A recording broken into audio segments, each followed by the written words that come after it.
This week we meet the unsung hero of the science world, mathematics. It's the drive behind the engineering that makes the world tick. So what we're going to do, in honour of Isaac Newton, is drop this apple from this balcony, and I'm going to use that formula to predict how long it takes to hit the ground. Right, and what do we need to know? We need to know a couple of things. We need to know how high the drop is. Okay. To figure that out, I need you down there with a tape measure.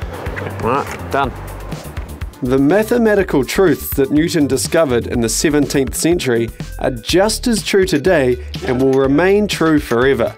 A certainty that is seldom achieved in any other field. Right. 9.6 metres. Now we have the height of the drop, Dylan can solve his equation. Take the square root. 1.4 seconds. So you ready? Yeah, go for it. This is the moment of truth. Okay. On three. Okay. 1, 2, 3.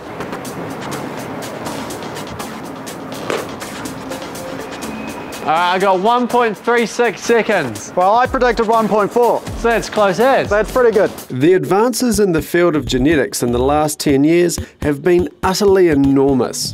The sequencing of the human genome 10 or so years ago cost hundreds of millions of dollars. Now there is talk of a $1,000 genome. What this means for science is that there is now an incomprehensible amount of information that can no longer be processed by traditional means. The progress in DNA sequencing technology is absolutely fantastic. We've had to, develop whole new techniques to deal with problems that hadn't been seen before. Today there is so much genetic data being produced by modern sequencing techniques that you really need mathematics, computer science, statistics to make sense of it. Otherwise it's just a big jumble of nonsense. So mathematics is seen as absolutely essential in modern biology. Ajmal studies the scientific impact of carbohydrates in the high-pressure world of soccer. With literally hundreds of millions of dollars involved in major league matches, any improvements in performance will have a huge impact on the field. Carbohydrate can be taken before a game, it can also be taken after a game to replenish the losses during the game itself. Now, my main area of research involves carbohydrate ingestion during a game itself. Soccer itself is a very demanding sport. It requires a lot of aerobic metabolism and also anaerobic metabolism as well. Now, with the aerobic aspect, players have to cover 90 minutes of exercise. And that means that their carbohydrate stores are seriously stressed. And this impacts on their cognitive function. And because of the impact on cognitive function, the brain says, I just can't handle this anymore, so I'm going to shut down and slow down your abilities. This slowing down by the body could mean the difference between scoring the match-winning goal or not. Inside of the LIST test, the athlete's core temperature is crucial to Ajmal's sports-based science. But the problem is, how do you measure the core temperature of an athlete moving over large distances? Ajmal overcame this roadblock by thinking about other situations where the subject was isolated. And you don't get more isolated than an astronaut. So Ajmal worked with NASA technology to come up with a solution. This little contraption, developed by NASA for their space program, we're utilising it for sports science research now as well. So this has a tiny thermometer inside, it's got a little battery, and it's covered by silicone, so it makes it easier to swallow, and the athlete would swallow this the night before. It takes a few hours to go through the stomach into the intestines. Via telemetry, this sends a signal of the core temperature in the body, and we are very accurately able to assess what the core temperature of the athlete is.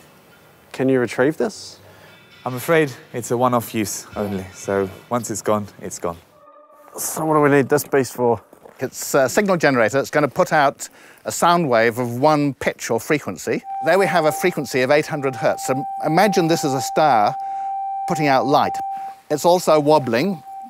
When this is coming towards you, you hear a slightly higher frequency than 800 cycles per second.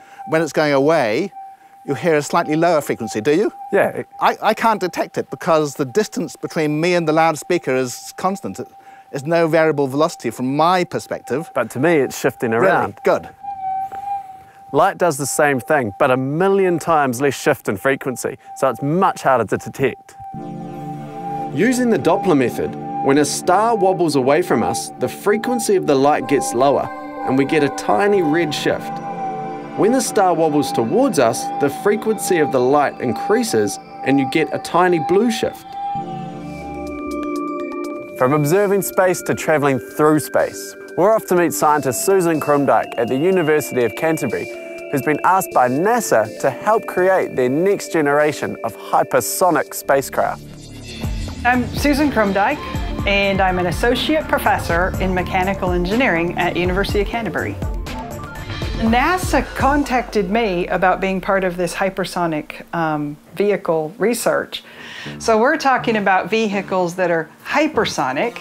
You know, we're talking 10 times the speed of sound and more. And so that's ridiculously fast if you think about it, 8,000 kilometers an hour. What if we had a vehicle that could go Mach 10 to Mach 15? What would it have to be like? What materials would it have to be made out of? How would you control it? Because you're going so fast that by the time you even sent a control signal, it'd be too late. So how would such a thing work?